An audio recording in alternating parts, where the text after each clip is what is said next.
Thank you for being here. I want to talk tonight about homemade tools and things you can do on your own. What got me thinking about homemade tools was looking at my contraption, which we used as the thumbnail for tonight's episode. And this, as many of you can guess based on this stuff here, this is veneer tape. And this is a first-class veneer tape dispenser made by myself. And why did I make this? Can you tell? Can you tell? Why did I make this? Isn't that what you ask after everything you make by yourself and you think it would have been cheaper to buy it?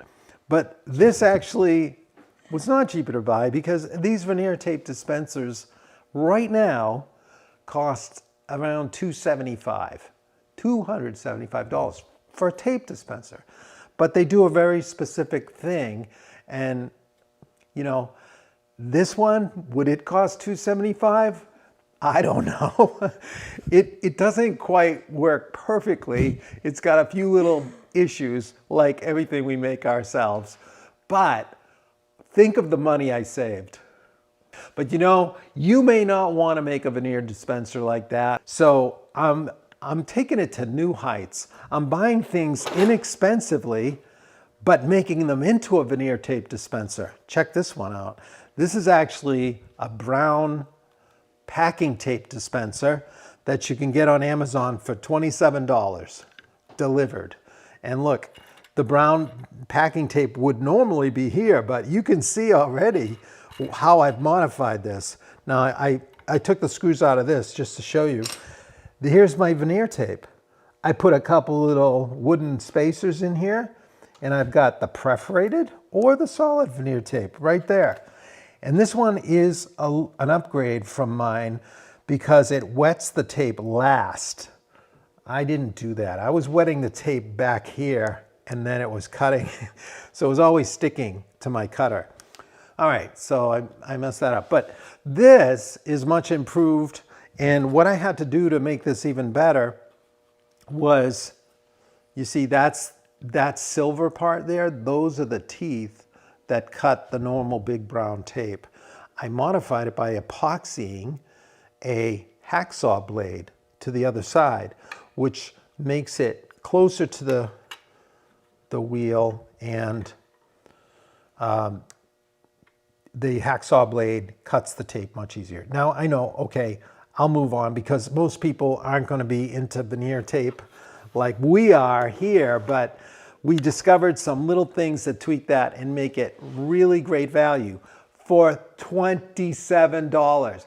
1/10 of the price for a brand new German veneer tape dispenser. All right, so it has a few little quirks, but for the amount of time you're going to spend using veneer tape, is that a savings or what? I just saved you a lot tonight. So great. Now, we also had a little fun adventure here in today's course, and that was, did you know that veneer saws only come in right-handed? Now, some of you are saying, wait, there's other saws you can use both ways, and that's true. What's the name of that saw again? The Gramercy saw. Yes, the Gramercy saw. It's a beautiful saw, but it's a little heavier. Some might say clunky.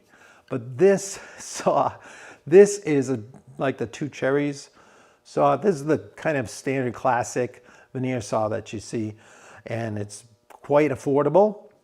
But they're always canted and turned for a right-hander against the stop. And we have a left-handed student in our course tonight. Yes. And she's been amazing. Yes. But a little frustrated at first by the left-handed. How do you do that? She was trying to use it right. Well, I had to put some heat to the matter. So I took one of these. I took a propane torch and I knocked it out and I gave it a little heat and it actually bent surprisingly easily. And so check that out. Left-handed veneer saw. Got it to work. So that's a little note to you if you have that issue. we may be hitting like the micro niches tonight with how many people need a left-handed saw, how many people need a veneer tape dispenser. I don't know, but it's fun, right? Because you get to make your own and modify your own tools. So maybe there's some other tools that could be modified easily with heat and a little vise to change them up. That's great. Well, another thing that got me thinking about people being resourceful and making their own tools, having this kind of frugality and ingenuity, was when we were on our recent trip to the Wharton Esherick Museum. On our road trip, we were on our way back, and we got an amazing tour of the museum, which we got a lot of video we'll be sharing with you soon.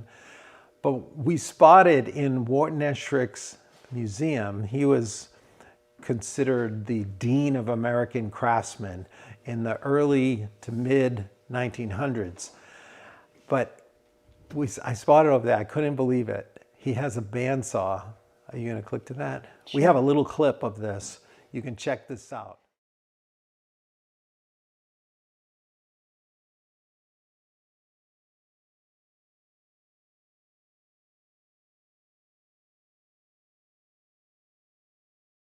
That bandsaw that you just saw is made of wood, walnut, and oak.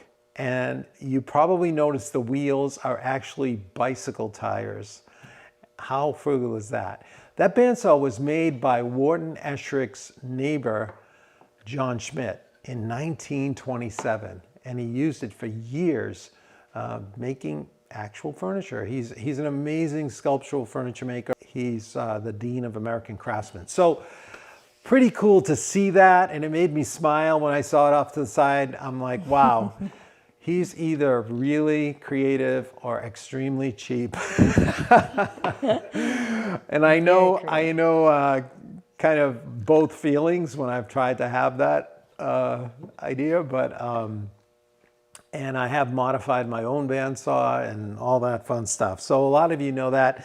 But thank you all from the neighborhood who contributed with responses. We reached out to the neighborhood members and got a lot of cool responses from Mike, Lupe, Tom, Dan, Steve, Bill, and Alan. Thank you guys so much.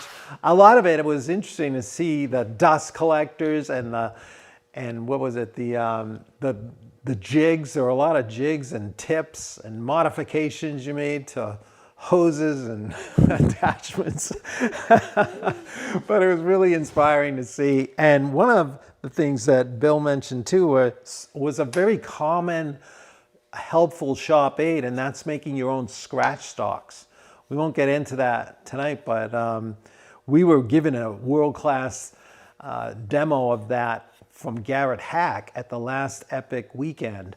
And he made his own little scratch stocks and he was scratching beads. But it's similar to this. It's just a block of wood you need. And this one has some simple screws. We made this some years ago. And I just use hacksaw blades, old bandsaw blades that have a great hardness and springness to them. And this one's made for a couple of different beads. That actually we scratched on a Hepplewhite chair. It scratched both beads at one time around a shield back chair.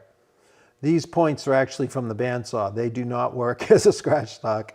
Over this side we have a little half bead, and this scrapes a cove. Check these out. These are from the John Townsend chest of drawers. I was actually talking about this earlier, and that's the cove on the crown, cove molding, and this is the classic base molding. If you've ever seen those Townsend chests of drawers, I actually got to trace that base molding right off the back of the actual 1765 chest and then transferred it to the scratch stock. So I was able to cut it close and then scratched it in the last bit of the way to get that accuracy. And then here's another classic bead stock here. I did mention Bill shared his, right? Mm-hmm. Yeah, very cool, Bill. The mirror was awesome. So that's a fun, easy one. We'll talk probably more about those in the next time we have the coffee with Ben. Yeah. So John's asking, is that like a card scraper? Your Yeah, it is, John. It's like a card scraper, but it's held into this block. Let me think. Okay, this one's out the other way. I may not get this in because of the tape, but let me put a different one in. So here's just the and blade. while you're doing that, Nathan's curious how thick. If it was a bandsaw blade, how wide was it? How thick is it? Or wide? Well, wide. They're not very thick. You know, they're, I don't know, 32nd or so.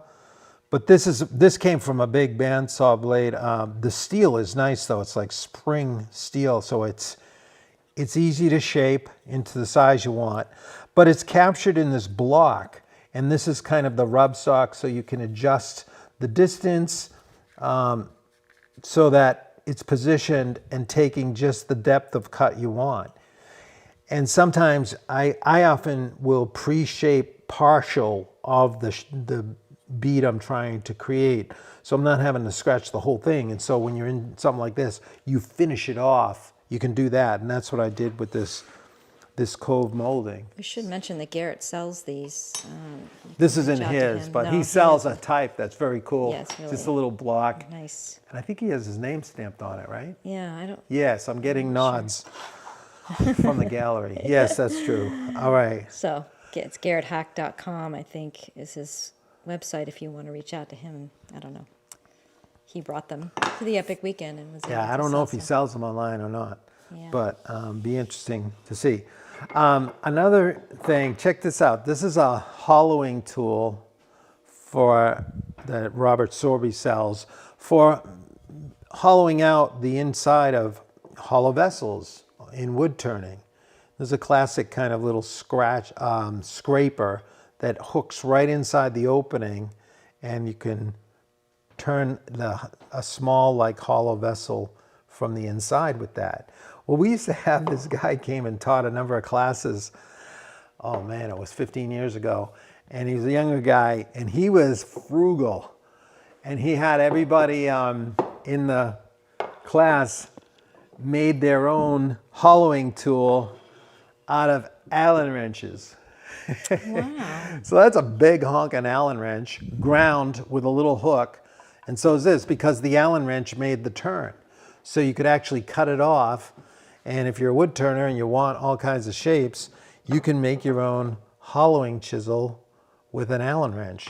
And because they're kind of because they're kind of short, they only have a smaller hook there, but they're quite stable and cut quite well. So, very nice. I'm reminded of my friend Peter, who's on tonight, who's an amazing tool modifier of all different ways, changing speeds, and he's helped me with a lot of tool repair over the years. Yes. But I'm sure he's got some ideas on this topic as well. I wish I had a long time to share a bunch, but I'm running out of ideas. But one of them that blew me away when I first saw how clever people could be and resourceful when needed was when I was down at Pug Moore Shop in Rocky Mount. And he used to have all these other craftsmen work with him. And one guy was an excellent carver. And he left just before I got there, but he left a lot of his carving tools there. And I remember it was a long flat box with a lid that you'd lift up. And none of them were store-bought. They were all made by hand. And the vast majority of them were made using old joiner knives. So the joiner knives started out like this, but he would cut them somehow and mount them into carving tool handles. I wish I could show you. And he would grind like, he had little coves in them of all different shapes and flat skews, and he would grind the ends in various ways. So I'm not showing you much by just showing you a joiner knife, but the steel in there is really good, and you can do a lot with it if you want to reshape them. Maybe some of you have ideas how you've repurposed joiner knives. I know Mike mentioned that in his comment as well.